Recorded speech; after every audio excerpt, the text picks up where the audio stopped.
¿Qué tal, quilomberos? Bienvenidos a un quilombo más, 28 de octubre del 2020.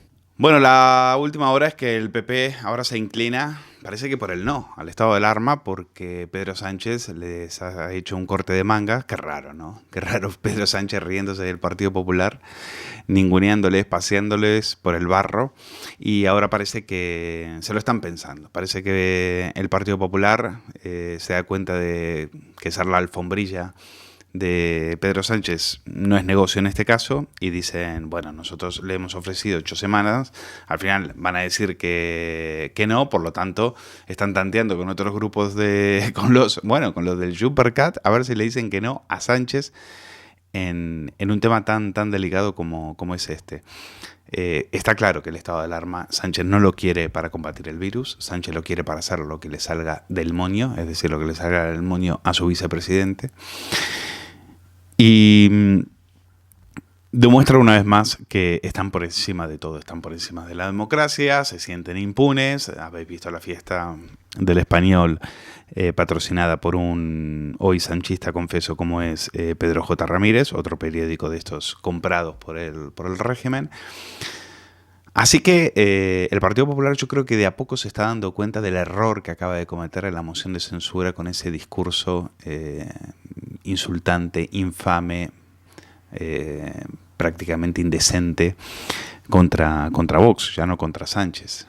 Si ellos creen que pueden ir de la manito con un insensato sin escrúpulos, no lo digo yo, lo dice el diario El País, como Pedro Sánchez, ellos sabrán lo que hacen. Yo creo que ahora lo están empezando a pagar, lo van a empezar a pagar, y se han quedado sin lugar, se han quedado sin espacio. Lo que le ha pasado al Partido Popular es que en este momento no tiene espacio político. Si el espacio político era decirle todo que sí a Sánchez, o acordarlo, o por lo menos hacer de cuenta de que hacían oposición fake, hoy Rocío Monasterio acaba de subir un tuit muy interesante, en el cual, según Vox, Sánchez y Pablo Casado ya tendrían todo negociado, incluso desde antes de la moción de censura. Uno propone el estado de alarma hasta mayo. Así nos meten el miedo en el cuerpo. Luego después dicen, bueno, mira, lo pongo hasta marzo. Te doy la razón y así tú te llevas el premio. Yo me quedo con estado de alarma hasta marzo y tú te cuelgas la medalla. Pero es que hay más. Uno propone el cambio de ley para nombrar los jueces, nos meten el miedo en el cuerpo, sale Sánchez y le dice, ¿sabe qué, señor Casado? Como usted ha demostrado que no es un ultra, como dice aquí mi compañero, mi amigo, el del Monio, pues entonces vamos a negociar, nos vamos a sentar y vamos a repartirnos los jueces. Y lo que dice Monasterio, están jugando con nosotros. Hacen de cuenta que, y en realidad después lo pactan todo bajo cuerda. ¿Y por qué tengo esta sensación?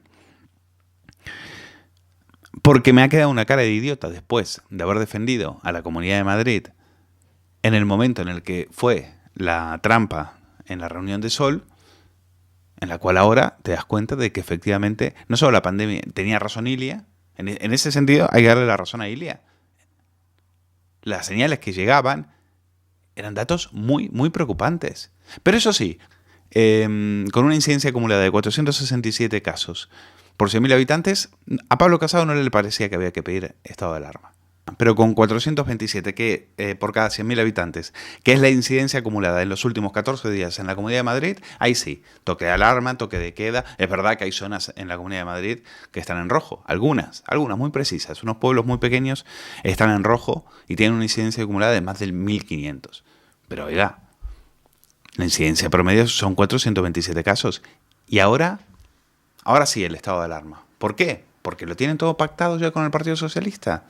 O sea que todo era un gran teatrillo, todo era un gran paripé. Nosotros salimos a partirnos la cara por Isabel Díaz Ayuso, y al final hay que darle la razón a la izquierda, a sus tertulianos, a los Antonio Maestres, cuando decían que estaban pidiendo a gritos el estado de alarma. Claro, pero como dice Gador Goya, que es diputada de Vox en la Asamblea de Madrid, a quien entrevistamos hoy en el Quilombo, dice, no, si lo que quería la Comunidad de Madrid es parapetarse detrás de Sánchez, para no hacer nada, porque no tienen ni idea de por dónde va el virus, efectivamente. Ni Sánchez, ni Ilia, ni Simón, que bueno, Simón ya está pensando en el próximo reality.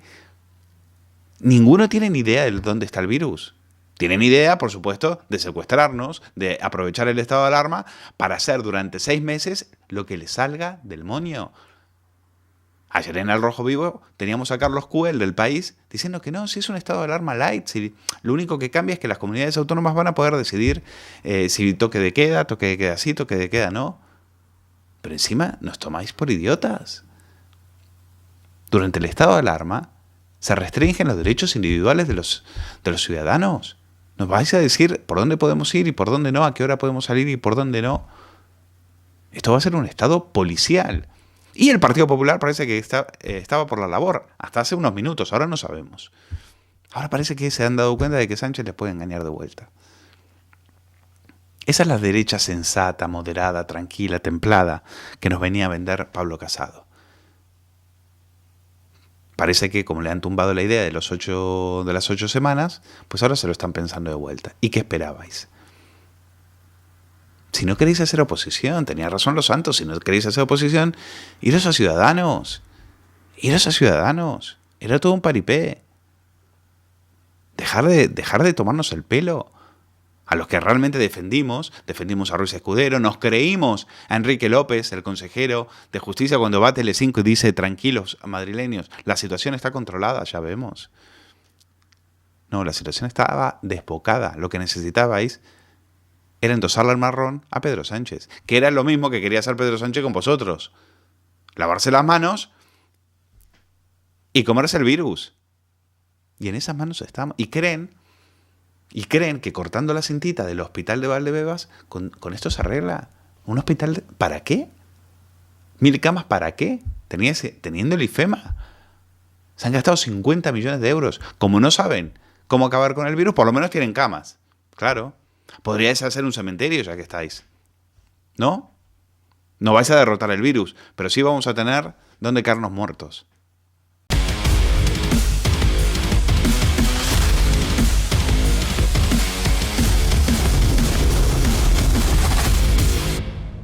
Nueva conexión aquí en Periodista Digital. Vamos a hablar de la pandemia, vamos a hablar del descontrol, una pandemia desbocada, mientras el gobierno sigue como pollo sin cabeza. Y lo mismo pasa en las comunidades autónomas, tampoco lo podemos negar. Es decir, la situación es de absoluto descontrol. No tienen ni idea de por dónde anda el virus, no tienen ni idea de cómo frenarlo. Y vamos a hablar con una amiga de este programa, con la diputada de Vox en la Asamblea de Madrid, Gador Goya, que aparte de diputada es médico, y tenemos muchísimas preguntas. Gador Goya, ¿qué tal?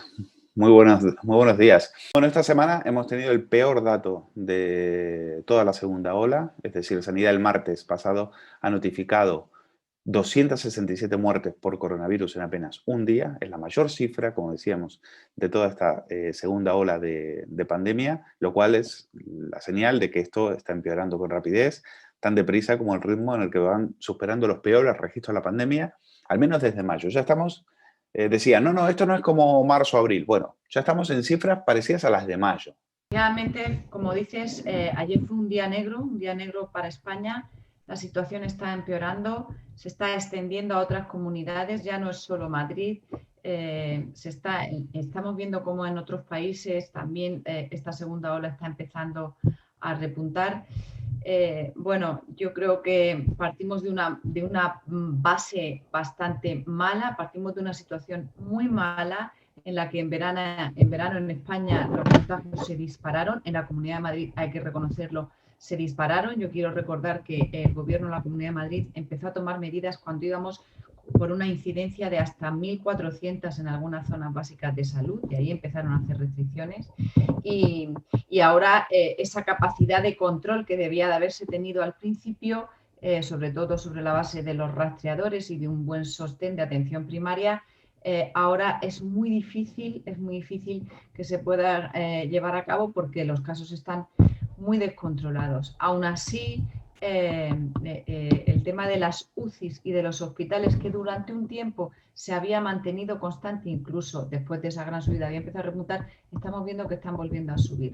Por tanto, la situación es muy complicada, pero nosotros partimos de la base que hay que atajar esta situación ampliando la capacidad, no restringiendo la movilidad. Y ahí me imagino que vamos a entrar en el debate del estado de alarma, ¿no? Y de todas estas restricciones que se están llevando a cabo. no se puede volver a asfixiar otra vez a los ciudadanos, no podemos asfixiar otra vez la economía, no podemos asfixiar otra vez la hostelería. Yo creo que tenemos que poner toda la carne en el asador y no volver a hacer pagar otra vez a los de siempre, ¿no? Volver a cerrar los restaurantes, volver a cerrar los hoteles, volver a cerrar los lugares de ocio, incluso hasta las iglesias, y meter a la gente en sus calles, porque eso es el signo de un fracaso y de una incapacidad tanto a nivel central como a nivel autonómico para controlar la situación. Entonces, vamos a sentarnos, pero de verdad, no en estos comités de pacotilla que no hacen nada más que crearse, luego se diluyen y no sirven para nada. Vamos a ver verdaderamente con qué medios contamos. Vamos a invertir los recursos en donde verdaderamente hace falta y vamos a intentar controlar la situación desde un punto de vista sanitario y epidemiológico, dejando que la gente pueda seguir adelante con sus vidas, porque si no, no vamos a tener pérdidas de vidas solo por la pandemia, sino también por esta crisis social y económica que ya está aquí y que no ha hecho nada más que empezar. Acercando a los peores días de la primera ola, ya estamos en abril. Al menos estamos en abril con casi 280 fallecimientos. Lo que pasa, Gador, es que llevamos 8 meses de pandemia y ahora nos tenemos que volver a sentar a ver qué es lo que está pasando, pero es que el gobierno de Madrid, cuando fue la reunión en Sol, eso que tacharon de encerrona, de trampa, de no sé qué, se enfadaron. Dijeron, no, es que nos quieren meter en un estado de alarma y ahora lo están pidiendo a gritos. No, es que nos quieren meter un toque de queda. No, es que lo están pidiendo. Entonces, al final hay que decirlo todo. Es decir, al final, los que decían están pidiendo a gritos un estado de alarma, pues tenían razón. Y eran los tertulianos. Yo, por lo menos, era la izquierda. Era la izquierda. Con lo cual, el gobierno de Madrid ocultó lo que pasaba o es que no se da cuenta de lo que realmente tiene enfrente. No lo entiendo. Mire, yo, a pesar de todo lo que ha pasado la semana pasada y de lo que el Partido Popular ha hecho con Vox, a pesar de eso, yo me reafirmo en las palabras de nuestro presidente, los madrileños pueden estar tranquilos y los murcianos y los andaluces también, pero en concreto, en donde yo trabajo, que es en la Asamblea de Madrid, los madrileños pueden estar tranquilos porque nosotros vamos a apoyar al gobierno de Isabel Díaz Ayuso porque sabemos que apoyándole y ayudándole estamos ayudando a los madrileños. Nosotros no queremos destruirles como quiere la izquierda, incluso como quiere su propio socio de gobierno, el señor Aguado. Nosotros no queremos destruirles, queremos ayudarles. Yo el otro día le dije en el pleno al señor consejero, usted sabe que todas las decenas de medidas que nosotros le hemos propuesto aquí en la Asamblea y en la Comisión se les han transmitido a ustedes personalmente. Yo siento decir que el gobierno de la Comunidad de Madrid no ha sido leal con los madrileños. Es decir, no ha sido leal con los madrileños. No nos merecíamos haber llegado a picos de incidencia de 1.200, 1.300 y 1.400 para empezar a actuar. No nos lo merecíamos. No nos merecíamos que Isabel Díaz Ayuso haya utilizado a Pedro Sánchez y al gobierno y al ministro de Sanidad como excusa permanente, que no le quito responsabilidad, solo faltaba el partido que ha presentado una moción de censura contra el gobierno, no seremos sospechosos de defenderlos. Tienen su cuota de responsabilidad, pero el gobierno de la Comunidad de Madrid ha utilizado al gobierno central y al Ministerio de Sanidad como excusa para la inacción, como excusa para no gestionar. No me puede usted decir que la culpa es de que no les hayan puesto control en fronteras en los aeropuertos y que de eso es la culpa de que Madrid esté tan mal, y luego en paralelo decir que el 90% de los contagios se dan en los ámbitos privados y en las casas. Pues entonces el control en fronteras será importante, pero no tan importante. Ustedes tienen la máxima responsabilidad y usted no me puede traer a Pedro Sánchez al circo de las banderas para por toda conclusión sacar otro nuevo comité. El famoso comité del señor Aguado para que tenga su hueco, que estamos leyendo y hemos sabido que ya se va a volver prácticamente a diluir. ¿Y a dónde hemos llegado después de todo esto? A unas peleas, a unos bandazos, a unos que la Consejería de Sanidad, cuando se estaba acabando la primera intervención del gobierno hace nada, y le preguntaba al consejero, en 2 días acaban las restricciones, vuelven ustedes a tener las competencias, ¿qué van a hacer? Y un permanente No sabemos, estamos a la espera, lo que nos diga el ministerio. ¿Todavía están ustedes confiando en el ministerio? Un ministerio que les ha acusado de manipular las cifras, que les ha llamado mentirosos y todavía están ustedes en sus bracitos esperando que el ministerio les acune y hagan lo que ustedes les dijeron que tienen que hacer. Mire, nuestra portavoz, la señora Monasterio, dijo, el gobierno estaba deseando intervenir y Díaz Ayuso estaba deseando ser intervenida.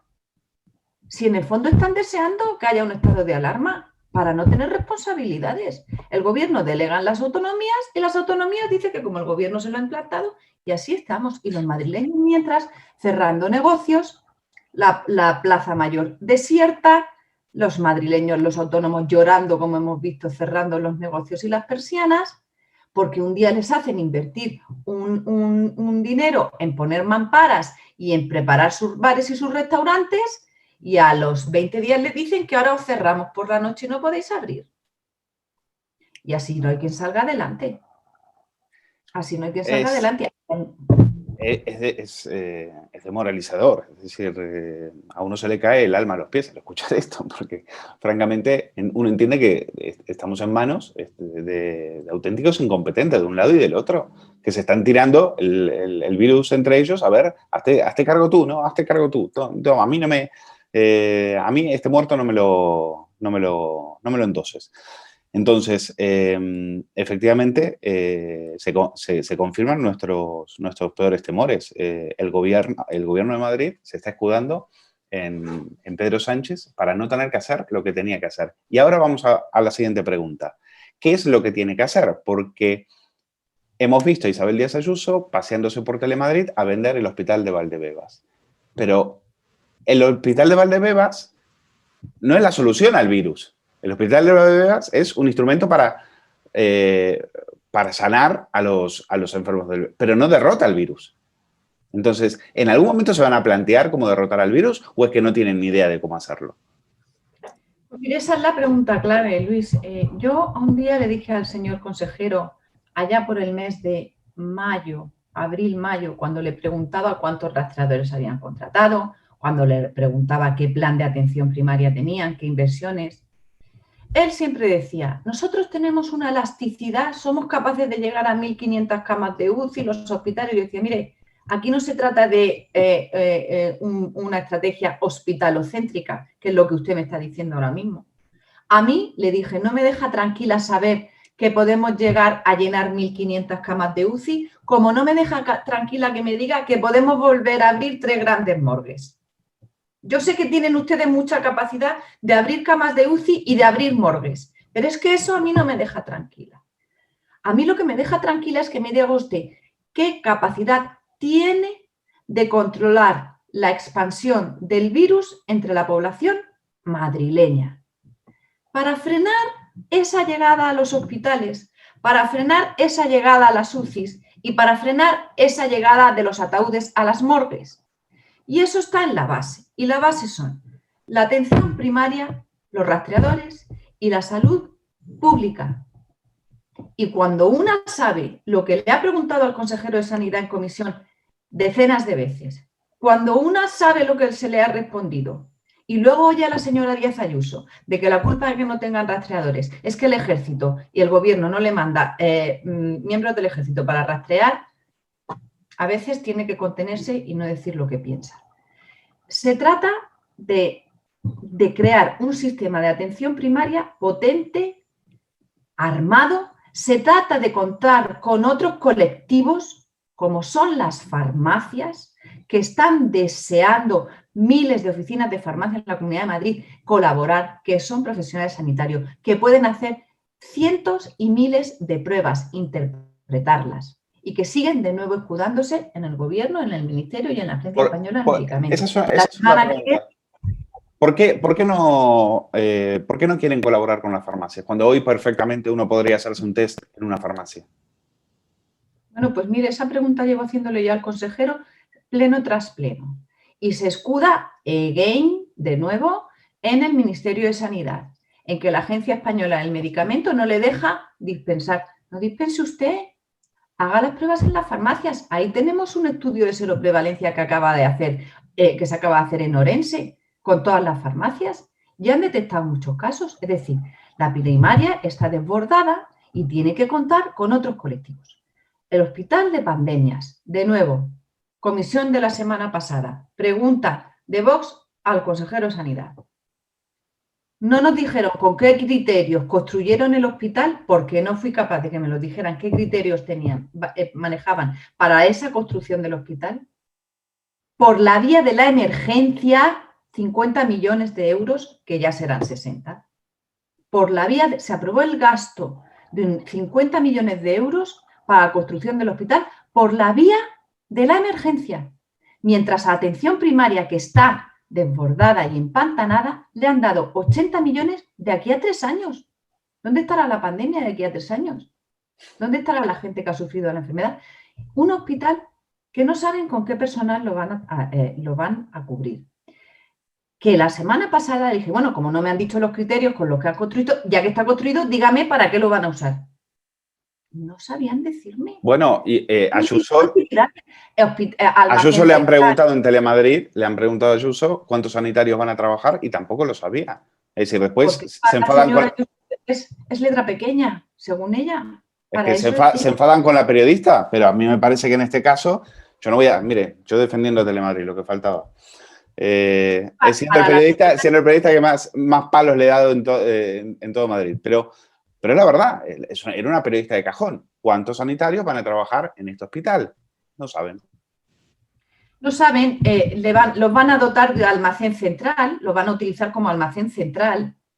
Si tienen necesidad de cubrir esas camas, ya se verá. A mí me dijo el director general, lo utilizaremos para hacer escáneres, para laboratorio. ¿Verdaderamente ustedes necesitan un gasto de 50 millones por la vía de la emergencia para almacén central, para almacenar material, para aparcar a las ambulancias y para un laboratorio? ¿Ustedes no saben que invirtiendo en estudiar la capacidad de expansión local de cada hospital es mucho más rentable, es mucho más barato, es mucho más eficaz para los pacientes, sabiendo además que han hecho ustedes una inversión en IFEMA, en infraestructuras, en canalizaciones, sabiendo que IFEMA no se llenó, no se llegó a llenar todos los pabellones en la época dura de la pandemia? ¿De verdad me dicen ustedes que como está la atención primaria, que sin tener rastreadores necesitan gastarse ese dinero? Eso no tiene sentido si no es para pensar que es el nuevo milagro de la señora Díaz Ayuso. Pirotecnia, fotos. Verdaderamente creemos que la Comunidad de Madrid va lenta, va al rebufo, delega en exceso, se lava las manos y la situación se está poniendo. Yo nunca he sido alarmista, pero creo, y desde luego nosotros en conciencia no es incompatible con la lealtad y con el apoyo, denunciar las cosas que creemos que se están haciendo mal. Creemos que se puede dar un giro y un golpe de timón a lo que se está haciendo. No se trata de menos movilidad, sino de más capacidad. Vayamos haciendo una expansión controlada del virus en pequeños brotes, por pequeñas zonas, que en eso puedo apoyar esa decisión de limitar en pequeñas zonas más limitadas, donde se puede controlar más.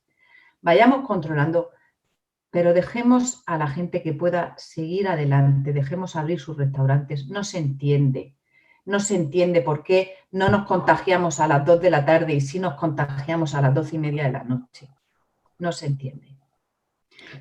Y menos se entiende que no nos podamos reunir. O sea, los madrileños y los ciudadanos necesitan certidumbres. Pero, y seguridad. Gador, ¿cómo que no nos podemos reunir? ¿Cómo que no nos podemos reunir si en el Casino de Madrid el señor el señor Pablo Casado, la señora Ayuso no se quedó a la cena, pero estuvo en el fotocall? Estuvieron todos reuniditos, estaban felices de conocerse, sin mascarilla, sin nada. Después de ese ¿Qué le ha parecido? Que nos dieron ayer, allí todos sentados celebrando, va a venir el señor Casado a decir que necesitamos y se va a quedar contento diciendo que no, que de 6 meses no, que de 2. Un estado de alarma en donde lo que quiere el señor Sánchez es burlar y eludir el control parlamentario y el de los jueces. Dicen, no, pero es que delegamos en las comunidades. Delega mientras él quiera delegar, pero en el momento en que el señor Sánchez no quiera delegar, ya vimos lo que hizo con el primer estado de alarma, dándole el CNI a Pablo Iglesias, aprobando la ley de educación, el trámite por la puerta de atrás. ¿Y le vamos a dar ahora carta blanca de nuevo al señor Sánchez durante 6 meses? ¿Y el señor Casado se pondrá la medalla porque ha dicho que en vez de 6 meses van a ser 2? Pues nosotros hemos presentado un recurso de inconstitucionalidad y no estamos dispuestos a apoyarlo. Nos volveremos a quedar solos porque ya, desgraciadamente, somos la oposición. No hay nadie más haciendo oposición a este gobierno que Vox. Así es. Bueno, si esto depende del Tribunal Constitucional, se llevan 10 años esperando que tomen una decisión sobre el tema del aborto. Imaginen lo que pueden tardar para hacer una decisión respecto al tema del estado de alarma. Conclusión, ¿hacia dónde nos dirigimos? Porque usted lleva meses pidiendo, por ejemplo, que le digan los nombres de los expertos y las decisiones que han tomado los expertos de la Comunidad de Madrid. Jamás le pasaron, creo que no han recibido un informe, después le dijeron que no eran vinculantes. Es decir, parece que aquí cada uno, insistimos, va como pollo sin cabeza. Entonces, ¿hacia dónde vamos? Pues mire, yo creo que vamos hacia una crisis, en primer lugar, socioeconómica, que va a generar muchísimo daño colateral, por supuesto, en el día a día de las familias, pero también en la salud de la población.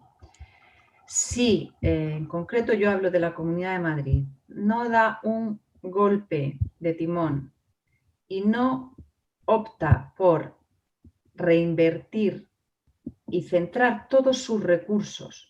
Nosotros pedimos la aprobación de unos presupuestos de emergencia. A día de hoy estamos sin presupuestos. De la siguiente manera. En primer lugar, lo que hay que hacer es proteger, blindar a la población vulnerable, que es la que sufrió la pandemia. Y a esa población hay que blindarla. Hay que fortalecer la atención domiciliaria para que no se tengan que desplazar las personas mayores y hay que verdaderamente proteger las residencias. Blindar esos dos sectores. Doblar la capacidad de rastreo y de control de las infecciones. Invertir en atención primaria. A día de hoy, la base y lo que nos va a salvar de que se colapsen los hospitales, las UCIs y las morgues es la atención primaria. O sea, lo que pasa es que si esto se sigue desbocado, no va a haber atención primaria que resista. Es decir, ¿saben realmente en este momento, después de 8 meses, por qué se están produciendo los contagios? ¿Cuáles son los motivos por los que se están produciendo los contagios? Porque están criminalizando a los restaurantes, están criminalizando a los hosteleros. Luego después, como usted bien recuerda, ha dicho, dicen que no, la culpa es de la familia, la culpa es que la gente es irresponsable. ¿Tienen realmente idea lo saben o no lo saben? No lo saben, no, se lo imaginan. Se lo imaginan. Pero se lo imaginan. Pero no lo saben a ciencia cierta porque no están rastreando y controlando. Porque tenemos que escuchar al señor Aguado decir que el transporte público, que lo vemos cómo va cada día hasta arriba, está muy contento porque no ha habido ningún brote en el transporte público. ¿Y ustedes cómo lo saben? Si ustedes no están rastreando. Si ustedes han dejado de hacer pruebas a los contactos estrechos de un caso desde hace ya 3 semanas, la Comunidad de Madrid ha decidido que solo les va a decir que se queden en sus casas 10 días y no les va a hacer pruebas a los contactos estrechos. ¿Cómo vas a saber de dónde vienen los brotes? No lo puedes saber, lo puedes deducir, porque la población que se infecta está entre 10, me parece que son 15 años y 29. Ah, claro, pues es en el botellón, en donde se contagian. Pero claro, es que esa es la población que ahora mismo más se está moviendo en el transporte público, en las universidades, en los colegios, en las salidas, claro. Pero usted tiene que ser capaz de demostrarlo. Usted tiene que identificar cada brote, cada mancha que salpica y que aparece en nuestra comunidad, usted tiene que tenerla controlada. Claro, el tema de los colegios.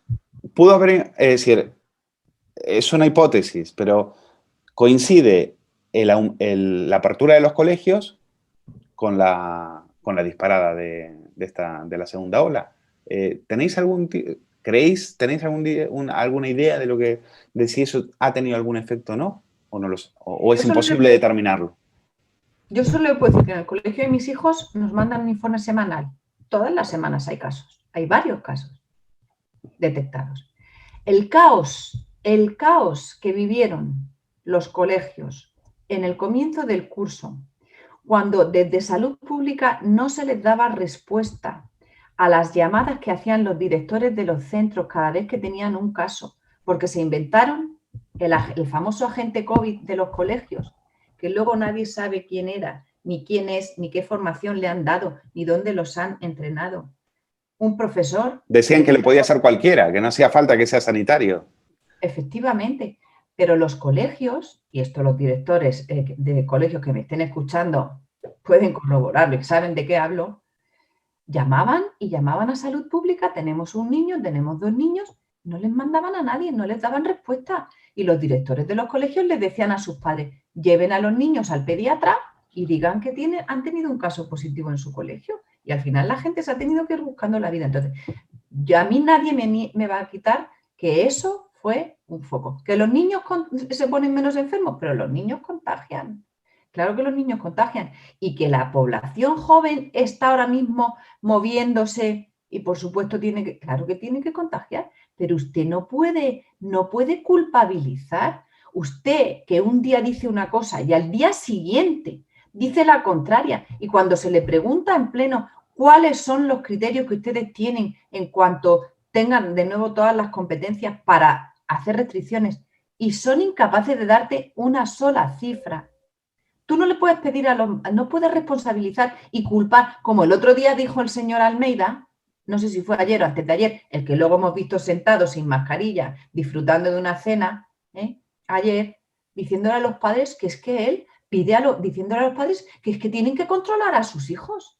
¿Y a usted quién le controla, señor Almeida? ¿Dónde estaban sus padres? ¿O a quién le estaba usted controlando el otro día sentado, cenando sin mascarilla y disfrutando de la vida? Pedro J. le controla. Al final, desgraciadamente, los ciudadanos son más responsables que los gestores y que los políticos. Y al final, lo que se está consiguiendo es que cada uno haga, en el buen sentido de la expresión, de su capa un sayo, en el uso de su responsabilidad, decida seguir adelante como puedan, intentar ser responsable y abrir sus negocios y trabajar. Y como estamos viendo muchos autónomos, yo me la juego y si me ponen una multa me la ponen, pero yo tengo que abrir. Y yo con esto no estoy llamando a que se incumpla la ley. No, pero si es algo de sentido común. Es decir, si no me dejas abrir el negocio, ¿de qué voy a vivir? ¿Quién va a pagar las facturas? ¿Quién me va a pagar el colegio de los niños? Es decir, pero es que es una pregunta de sentido común. Lo que pasa es que estos no han previsto nada. Por mis narices, estado de alarma, y aquí mando yo y a correr. Y las comunidades autónomas son responsables. Y yo creo que ese es el cambio que hemos tenido en los últimos 15 días. Es decir, aquí lo que nos hemos dado cuenta es que las comunidades autónomas son cómplices de las cacicadas del gobierno. Y eso es lo único que... Por esto que veníamos hablando de tirarse la pelota mutuamente. Pues... quiero que la gente, insisto, Vox en Madrid va a apoyar y apoya al gobierno y estamos ofreciéndole permanentemente medidas, ayudas y lo que creemos que se debe hacer. Pero vamos a recordar aquel día de las banderas, el circo de las banderas, vamos a acordarnos de aquel día y vamos a ver en dónde estamos hoy. Por favor. Que ese es el punto, Gado. Es decir, nosotros, yo he quedado en ridículo, porque yo he defendido a Ayuso en ese momento diciendo, yo he defendido a Enrique López que sale en Telecinco diciendo tenemos la pandemia controlada. Tranquilos, que estábamos controlados. Yo he defendido a Ruiz Escudero cuando se queja de que le contraprogramaba a Salvador Illa y le querían meter un estado de alarma por narices y el otro desde Argelia y ellos indefensos. Y al final hemos quedado en ridículo. Los que hemos defendido, los que hemos dado la cara, al final hay que darle la razón a los Antonio Maestres y compañía que en las televisiones decían que estaban pidiendo el estado de alarma a gritos. Pues es la verdad. Ahora están pidiendo no solo el estado de alarma, el toque de queda, el estado de excepción y lo que venga. Como son incapaces de controlar esto. Bueno, Luis, más que quedar en ridículo, hemos confiado. Porque al menos que no, hemos confiado en nuestros responsables políticos, hemos confiado y desgraciadamente, pues eso es lo que estoy diciendo. Yo lo que no entiendo, Gador, es que Pablo Casado, perdona la interrupción, pero Pablo Casado, con 467 contagios por, no sé, 100.000 habitantes, creo que es la regla, decía que no había que pedir el estado de alarma, y ahora con menos, con una tasa menor, dicen que sí. Dicen que sí, ahora hay que pedirlo. Es decir, es totalmente incongruente. Claro, en aquel momento políticamente no les convenía y ahora, después de haber insultado a Vox en el Parlamento, pues ahora sí estamos para ayudar. Y entonces lo que sea, ¿estado de alarma? Por supuesto. ¿8 semanas? Sí, venga. Entonces, es que, claro, como no son criterios científicos y son criterios políticos, en fin, pues diputada de la Asamblea de Madrid por Vox, Gador Goya, aparte de ser médico, por supuesto, gracias por estar con nosotros y ayudarnos a, bueno, en lo que se pueda, a entender un poco más lo que está pasando. Muchas gracias, Luis, gracias a ti por todo lo que haces. No debemos, desde luego, no desesperar.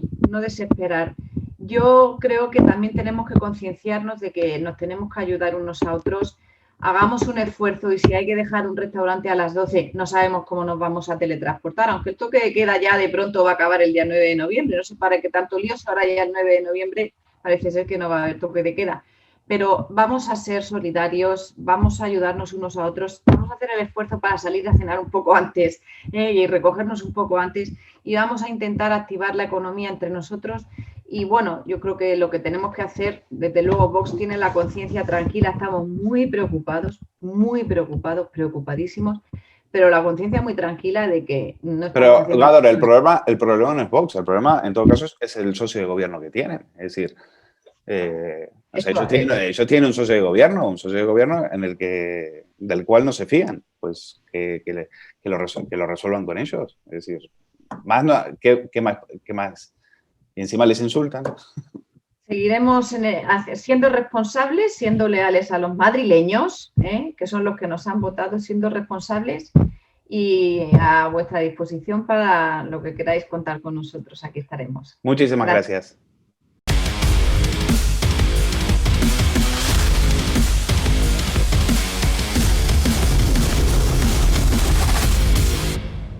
Conexión aquí en Periodista Digital. Tenemos que hablar de algo que nos preocupa muchísimo, como es que Podemos, con el apoyo del Partido Socialista, está promoviendo la censura bajo la coartada, como hacen siempre, la coartada del odio. Estamos hablando de una iniciativa planteada por Podemos y aprobada por el Congreso de los Diputados, en la que se insta al gobierno a que tome medidas contra los mensajes de odio en redes sociales, lo cual constituye, entendemos, un intento solapado de acabar, de aplastar la libertad de expresión. Delito de odio es todo aquello que a ellos no les gusta, no es los homenajes a los etarras que ellos apoyan, no son los insultos que le dedican a las bancadas de la oposición, nada de eso. Todo lo que tiene que ver con lo suyo. Y quien estuvo en esa comisión de Interior en la cual se debatió este tema es el diputado del Partido Popular, Eloy Suárez, que es también portavoz de la Comisión de Hacienda, pero también ha estado en esta comisión y tiene todos los detalles. Eloy, muy buenos días. Gracias por estar con nosotros. A ver, ¿qué es exactamente esto que se ha aprobado y cómo nos afecta a partir de ahora en las opiniones que demos en las redes sociales, por ejemplo? Bueno, realmente lo que se ha aprobado es una petición de Podemos que insta al gobierno a que de alguna forma se impulse a que las grandes compañías que controlan las redes sociales pues interfieran en los WhatsApps o en las redes sociales en las distintas formas, ¿no? Y que borren o anulen todo aquello que ellos llaman discurso del odio. Esto no han inventado nada nuevo, ¿no? Yo realmente el otro día en la comisión, pues al final, pues uno se estudia los temas, ¿no? Y así, para empezar, tengo que decir que esto es lo que Maduro en Venezuela. Yo sé que se recurre muchas veces a Venezuela, pero es que el modelo de Podemos es ese, ¿no? Pues aprobó en el año 2017, aprobó una ley, el gobierno ilegítimo, Maduro aprueba una ley que precisamente es esto, controle las redes de los discursos del odio. Lo que pasa que allí Eso ha servido para censurar periodistas, perseguir periodistas que han acabado en la cárcel. Es decir, allí es durísimo, al amparo de esta ley, lo que está sucediendo. Sencillamente se anula toda la expresión que molesta al gobierno. Eso es lo que hay detrás de todo esto, ¿no? Esto ya empezó con la pandemia, cuando salió el famoso general de la Guardia Civil diciendo que, bueno, estaban haciendo seguimiento de las redes. Era la antesala de esto. Porque aquí la pregunta, y ahora entraremos, supongo, en cuestiones, ¿quién define lo que es un discurso del odio, ¿no? Entonces, bueno, pues es muy fácil de contestar. Usted y yo nos montamos un grupito y cada vez que veamos un mensaje que no nos gusta, denuncia al proveedor de la red social diciendo que eso es un discurso del odio y automáticamente desaparece la red. Y ahí pues acaba la libertad de expresión y empieza lo que es pues una auténtica dictadura, ¿no? Eloy, me quiero detener en la metodología, porque en teoría eso digamos que ya existiría. Es decir, yo puedo reportar un mensaje del odio, cualquier usuario en una red social puede reportar un mensaje de odio. Esto es una proposición no de ley. Es decir, ¿hasta qué punto las plataformas digitales tienen que obedecer y tienen que hacer caso a esta proposición no de ley? A ver si nos puede echar un poco de luz sobre esto. Bueno, en teoría no tendrían que hacerle ningún caso, ¿no? Porque no tiene valor jurídico como tal, no es una ley en el sentido de que haya que cumplirlo, sino sencillamente se le pide al gobierno que haga o actúe como proceda para conseguir ese objetivo. Es decir, ahora tendría que ser el gobierno de España quien se dirigiera pues, a Facebook, a WhatsApp, en fin, todo este tipo de redes sociales y le diera traslado de lo que aquí se ha aprobado, ¿no? ¿Qué sucede? Yo mucho me temo, como esto ya se inició antes, que sencillamente el gobierno va a seguir haciendo lo que ya hacía. Yo recuerdo en el estado de alarma, algunos amigos me llamaban y me decían, oye, WhatsApp de repente me lo han bloqueado por algún mensaje que había mandado, pues inconveniente para el gobierno. Bueno, pues sencillamente le va a servir de coartada y cobertura a este gobierno en esta segunda ola de la pandemia, que ya se prevé que va a ser realmente un auténtico desastre, para hacer ya lo que hacía, ¿no? Incluso se dirigirá, supongo, a las grandes plataformas que controlan todas las redes sociales y, bueno, van a intentar pues coartar la libertad de expresión. Yo insisto mucho en que si no hay libertad de expresión, no hay democracia. Es decir, ahí se acaba todo. Si no se puede decir lo que uno piensa, pues sencillamente ya estamos hablando de otra cosa. Pero es que realmente quien propone eso, que es Podemos, lo que quiere es eso, que haya discursos que no molesten a este gobierno. Si hay algo que tiene Pablo Iglesias es que no engaña desde el primer día. Él tiene unos objetivos muy claros y ya está. Y no tiene vuelta de hoja. Y a mí que me sorprende que el PSOE, bueno, ya no me sorprende. No sorprende, claro. Es que sí, al final, con la memoria histórica, el PSOE quiere hacer exactamente lo mismo.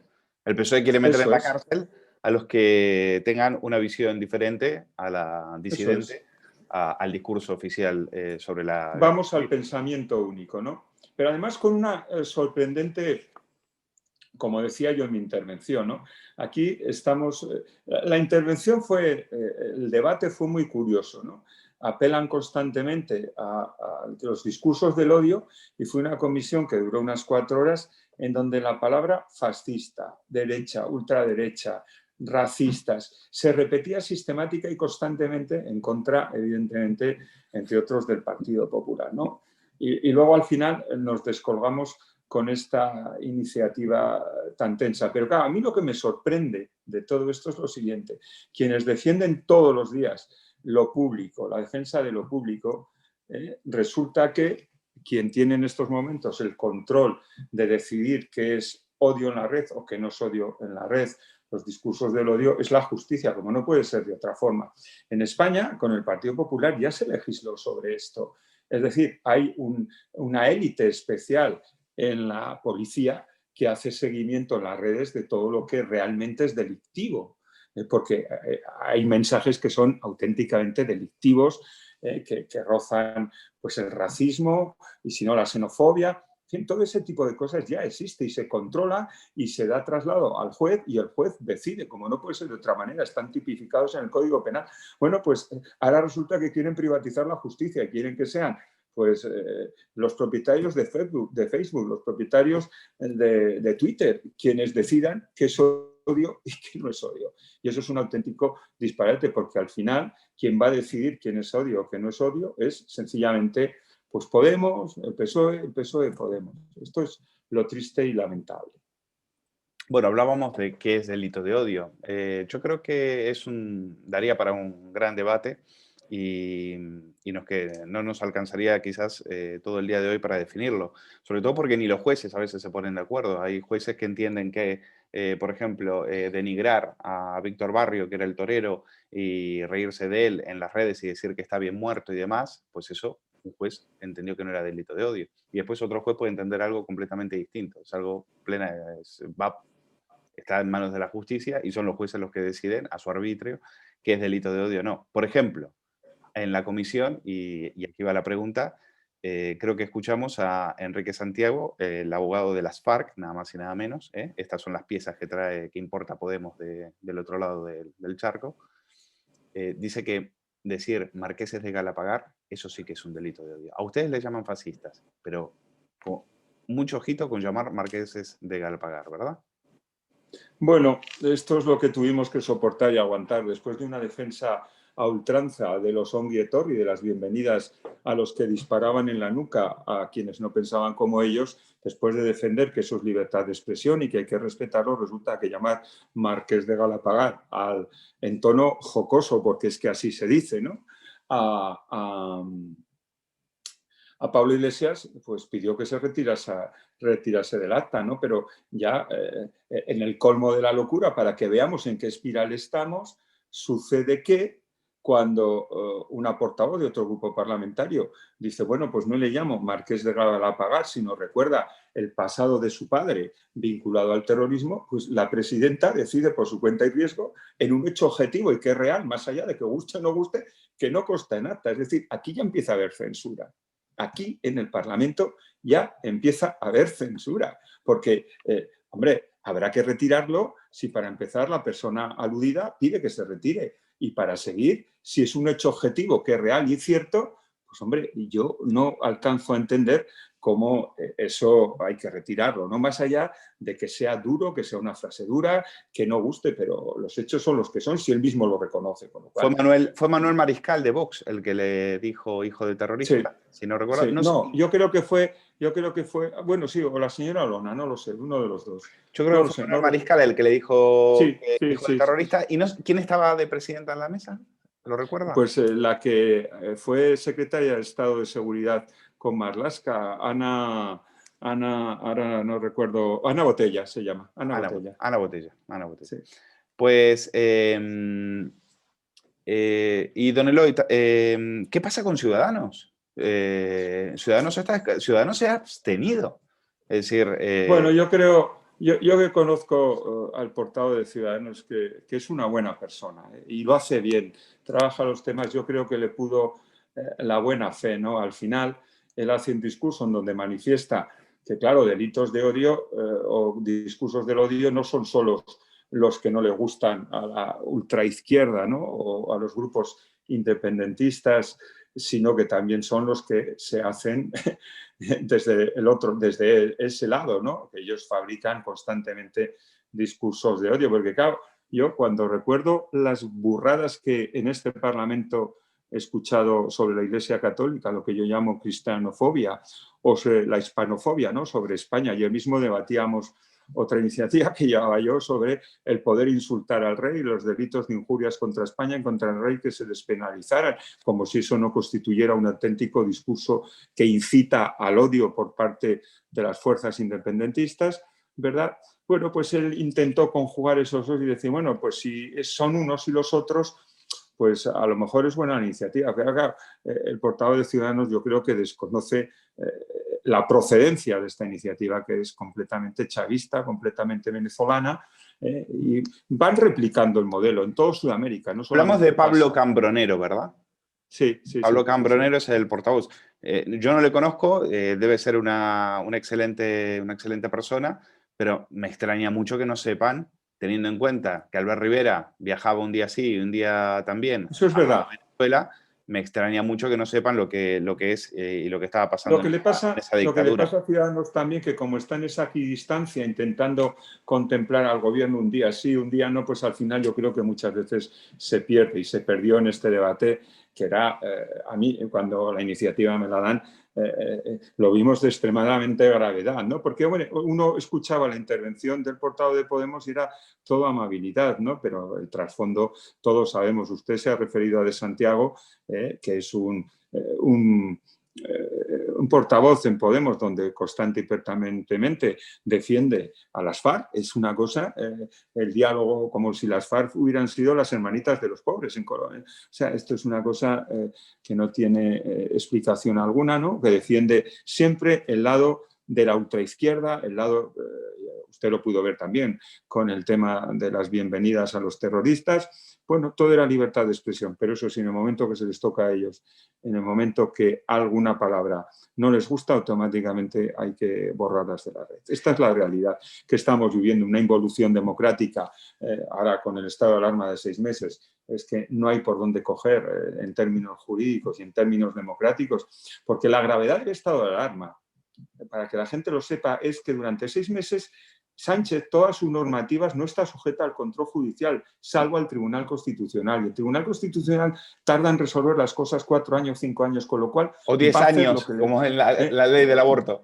Va a hacer lo que le dé la gana. Va a hacer lo que le dé la gana durante 6 meses. Y eso es lo que están buscando. Y por eso la gravedad del asunto.